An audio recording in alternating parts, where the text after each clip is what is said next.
राधे राधे गुरुजी। हाँ जी। मैं आपको चरणों का नमन करती, मेरे नमन के स्वीकार करो। खुश रहिए। मैं यही सवाल कर सकती हूँ कौन गुरुजी कि हम किसी के साथ भला करते तो हमारे साथ बुरा क्यों होता है? कौन करता है बुरा? जैसे हमारी घर में सासू माँ है, ये मेरे जेठानी है, देवरानी तो सासू है। आपकी क्या बुरा करती है? जैसे कि हम कुछ भी उनके करते हैं तो वो बोलती है हमको अच्छी से वो कर नहीं पाई, ये बेईमान है, ये ऐसा है, ऐसे उन लोग हमको व्यवहार करते हैं हमारे घर तो आप परिवार। पाँव दबाती हो सास के? जी। पाँव दबाती हो? जी। तो अच्छे से दबाया कभी करो। कभी देखो, जब टाइम हमको 5 बच्चे हैं छोटे छोटे, तो हम कभी जब टाइम मिलते तो उसको कर लेते हैं, नहीं तो कभी तो पूजा सास क्या बोलती है आपको? वो उनको कहना है कि हमको टाइम से तुम नहीं कर पाती है, खाना नहीं दे समय से पाती खाना है। नहीं देती हो? देती हूँ गुरुजी, 11-12 बजे तक उनको खाना मिल जाते हैं, तो उनको आदत है 7 बजे खाना खाने तो उनको बोल दो ना। अच्छा, उनको सुबह 7 बजे खाना रहता है? खाना मतलब सत्तू तो कुछ पी लेती है, लेकिन कि खाना उसको 10 से 11 बजे चाहिए। तो जितने बजे चाहिए उतने बजे दे दो बना के, झंझट खत्म। तो नहीं कर पाते ना गुरुजी। क्यों? जैसे कि बच्चे हैं छोटे छोटे, तो उसको स्कूल की तैयारी करने पड़ते हैं, घर के काम ही हो जाते हैं। तो बच्चों की स्कूल की तैयारी करते होंगे तो टिफिन तो बनाते होंगे बच्चों का? हाँ बनाते हैं। तो वही वाला भोजन थोड़ा बढ़िया बना के दे, सासू को भी दे दिया करो टिफिन एक लगा के, लो खाओ। तो वैसे कभी कभी कर लेते हैं गुरुजी, लेकिन हरदम नहीं कर पाते हैं। आपके 5 बच्चे हैं ना? जी। तो समझो कि 6 बच्चे हैं, सास भी आपकी ही है, ये मानो। वो भी तो बच्ची है भाई, बूढ़े आदमी बच्चों की तरह होते हैं। लेकिन तो 6 मानो, 6 की सेवा करो। लेकिन अच्छे करने के बाद भी हमको बुरा क्यों मिलता है, ऐसे क्यों कहते ना हैं? ऐसा है, आप करते रहो। अच्छा, सास है, बुढ़ापा जो होता है ना, बुढ़ापे में आदमी थोड़ा चिड़चिड़ा हो ही जाता है जी। ये जब आप बूढ़ी होंगी तो आप भी हो जाएंगी, ये बुढ़ापे का दोष है।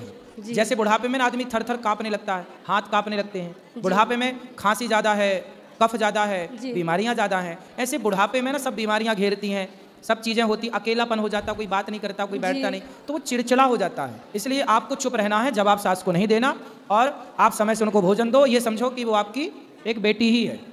लेकिन एक सवाल और है गुरुजी कि मैंने पूजा पाठ तो बहुत करती है, लेकिन फिर भी मैं कोरोना टाइम से बहुत दवाई कर रही हूँ, पर हमारी बीमारी का क्या बीमारी है आपकी? यही कि बस नाक से आँख से पानी गिरते रहते हैं, छींक आते रहती है, और कितनी दवा कर रहे हैं पर उसको आराम नहीं होता। अरे ये तो सामान्य सी बीमारी है, सभी अच्छे डॉक्टर को दिखाओ, भाप ले लिया करो गर्म पानी की थोड़ी, वो सब बहुत करे गुरु, और बढ़िया योग किया करो। योग करती हैं आप? वो कभी कभी करते हैं, धूप काले में जाते थे घूमने। कभी कभी नहीं, 5 मिनट का समय, 10 मिनट का नियम बनाओ, और भस्त्रिका प्राणायाम किया करो। प्राणायाम थोड़ा कपालभाति और भस्त्रिका करेंगे तो ये बीमारियां ठीक हो जाएंगी। कभी घूमने भी जाते थे तो हमारे हस्बैंड बोला घूमने मत जाया करो, तुमसे होता नहीं है घर के काम, तो घूमने मत जाया करो। तो छोड़ तो कहाँ घूमने जाने का मन है आपका? ऐसे गली उली में कहीं जाते थे घूमने, ग्राउंड है बड़ा सा घूमने, और लोग जाते हैं। हाँ तो घूमा करो, थोड़ा जरूरी है। पति क्या चाहते, कमरे में बंद रहो? नहीं, उनको कहना है कि घर के काम कर नहीं पाती है, टाइम से खाना नहीं दे पाती है। कहाँ पति आपके? यही है। अरे पति परमेश्वर से बात कराओ। राधे राधे गुरुजी। काहे पेरे डाल रहे हो पत्नी को? नहीं गुरुजी, ऐसा बात नहीं है। थोड़ा टहलने वहलने दो, घूमने फिरने दो। उसके लिए दिक्कत नहीं है गुरुजी। अभी जैसे हमारी वाइफ ने बताई कि सास से प्रॉब्लम है। सास से कोई प्रॉब्लम नहीं है, समझदारी जहाँ है वहाँ प्रॉब्लम नहीं होती, जहाँ समझदारियाँ नहीं है वहाँ प्रॉब्लम क्रिएट होती है। गुरुजी देखिए, अभी हम झारखंड के रहने वाले हैं, जन्मभूमि मेरा झारखंड है। आप क्या काम करते हो? हमारा मिठाई का कारखाना है गुरुजी। कितना कमा लेते हो रोज का? गुरुजी हमारे पास 8-10 लेबर काम करते हैं। अरे जब 8-10 लेबर काम करते हैं तो एक पत्नी के लिए रख लो ना कोई बेचारी भाई वो उसकी सेवा करे। दिन भर तुम 5-5 बच्चों को पिला रहे हो उसको। गुरुजी हम सब कुछ करने के लिए तैयार हैं, लेकिन उसके ये फायदा नहीं उठाना चाहती है। क्या नहीं ये खुद ही करना चाहती है सब कुछ। अरे मैया ऐसा नहीं है, आप सामने है, इनसे पूछिए कि कोई कंजूस तरह है, का मतलब तकलीफ है। पैसा नहीं खर्च करना चाहती, बात करा। मैया जी गुरुजी। कंजूस हो? नहीं गुरुजी, इनका कहना है हम ऐसे करेंगे, हम कहते हैं कि बच्चा भी छोटा है। तो आप ऐसा है, भोजन आप बनाया करो, झाड़ू पोंछा बर्तन के लिए किसी को रख लो तो आपका काम कम हो जाएगा। थोड़ा पार्क में जाके दौड़ लिया करो, समय बचेगा। ऐसे तो आगे भी सोचने का टाइम है गुरुजी, लेकिन हम कुछ भी करते हैं। हम जब से शादी हुआ है, 15 साल हो गया शादी में, लेकिन आज तक हमारे सास से हमारे घर परिवार हमको अच्छा कहते नहीं है, चाहे हम कितना कुछ कर लो। सास का स्वभाव ही होता है, कोई भी नहीं कहते हैं। जब वो वैल्यू नहीं देते हैं तो कोई भी वैल्यू नहीं देता हम। सास आई है? नहीं गुरुजी। अच्छा ये बताओ, आपके पति आपको अच्छा कहते हैं कि नहीं? कहते हैं। बस पति अच्छा कहता है, बस यही चाहिए। और कौन कहे अच्छा? कोई क्यों अच्छा कहेगा? चक्कर में ना पड़ो।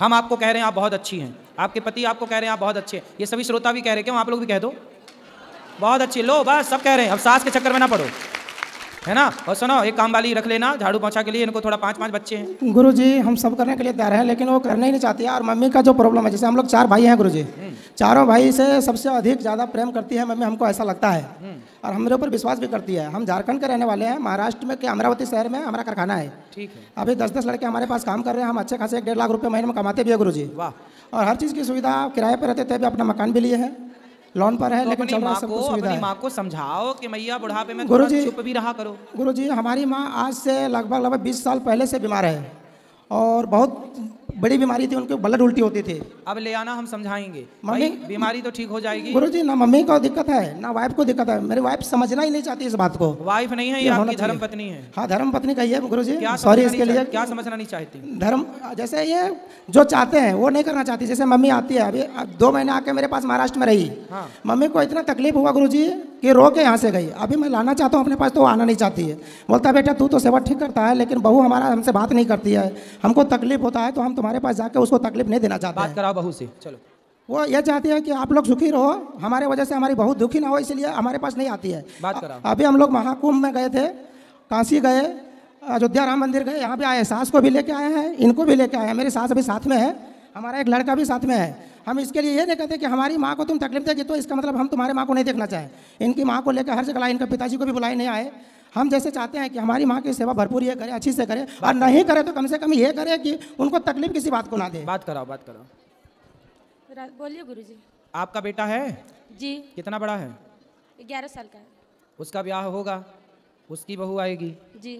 और उसकी बहू आपसे बात ना करे तो आपको अच्छा लगेगा?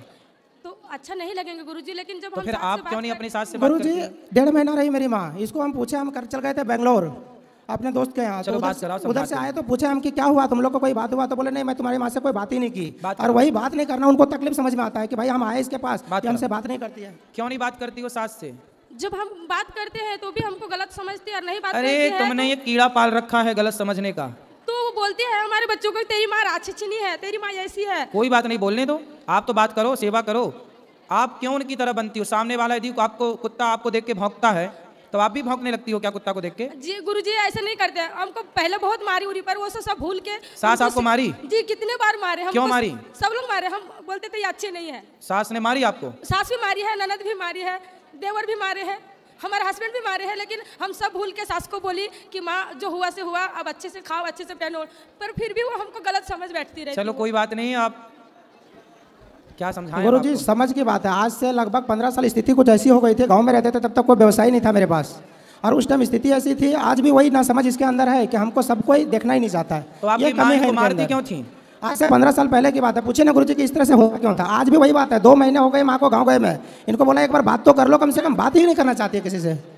आप बताइए कि गलती इसमें किसकी है, माँ की है जो कि बीत इसकी गया है? ना, सुनो, जो बीत गया उसे भूल जाओ। अब रिश्ते बेहतर बना लो और बेहतर रिश्ते बना के अच्छे से रहो। हम भूल गए थे गुरुजी, सब भूल गए। अब जो हम कह रहे हैं वो सुनो। सास आए तो बढ़िया बात करो, प्रेम से रहो, प्रेम से रखो, समय से खिलाओ पिलाओ, बस ठीक है। वो क्या सोचती हैं, वो क्या बोलती है, इस पर ध्यान मत दो। आप अपना फर्ज पूरा करो, क्योंकि आपका किया आपको मिलना है, उनका किया उनको मिलना है, इसलिए सबका अपना अपना भोगना पड़ता है। आप अपना तरफ से बेस्ट करो। चलो जी, राधे राधे। जय श्री नारायण गुरुजी। जी चलो ठीक। राधे राधे गुरुजी। हाँ जी। मेरा प्रश्न ये था कि जैसे कल की कथा में आपने बोला कि जो बहुत ज़्यादा बड़बड़ बड़बड़ करता है वो अगले जन्म में कुत्ता बनता है, जो चोरी करता है वो बिल्ली बनता है, जो घमंड से चलता है वो ऊँट बनता है।